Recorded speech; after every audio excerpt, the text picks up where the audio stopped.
Sir eviction और डिसोन में क्या अंतर होता है?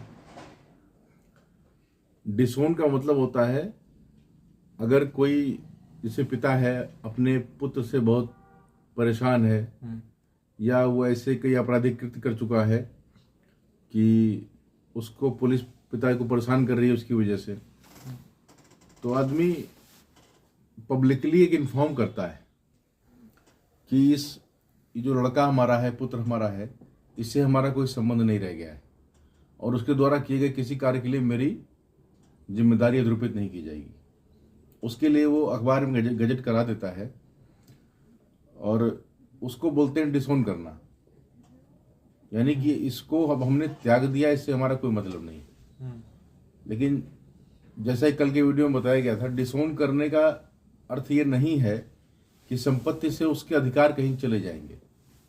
संपत्ति में उसके अधिकार डिसोन करने से नहीं जाते। पिता की मृत्यु के बाद उसका पूरा अधिकार संपत्ति में होता है। लेकिन इविक्शन का मतलब होता है बेदखली। इविक्शन की जो प्रक्रिया है वो एक विधिक प्रक्रिया है। इविक्शन के लिए आपको न्यायालय के शरण में जाना होता है कि हमको अपने बेटे से ये दिक्कत है और हम इसको इविक्ट करना चाहते हैं।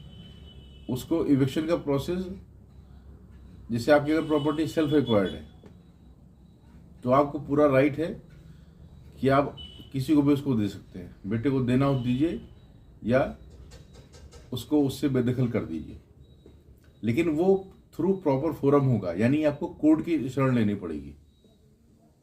अगर सेल्फ एक्वायर्ड है तो आप विल करके भी कर सकते हैं। एंसेस्ट्रल प्रॉपर्टी में अगर प्रॉपर्टी एंसेस्ट्रल है तो उसमें राइट बाय बर्थ होता है, उसको आप किसी को डिप्राइव नहीं कर सकते उसके राइट से। लेकिन कुछ कंडीशंस हैं, कुछ एक्सेप्शंस हैं, उसके लिए आप कोर्ट जा करके इविक्शन का सूट फाइल कर सकते हैं। इविक्शन का सूट में अगर ऑर्डर हो जाता है तभी आपका लड़का नियमतः विधितः बेदखल माना जाएगा। अगर आपने केवल पेपर में निकलवा दिया और यानी केवल डिसोन किया और आप ये सोचे कि हमने बेदखल कर दिया, अब हमारी संपत्ति में बेटे का कोई राइट नहीं रहा, तो ये सोच गलत है।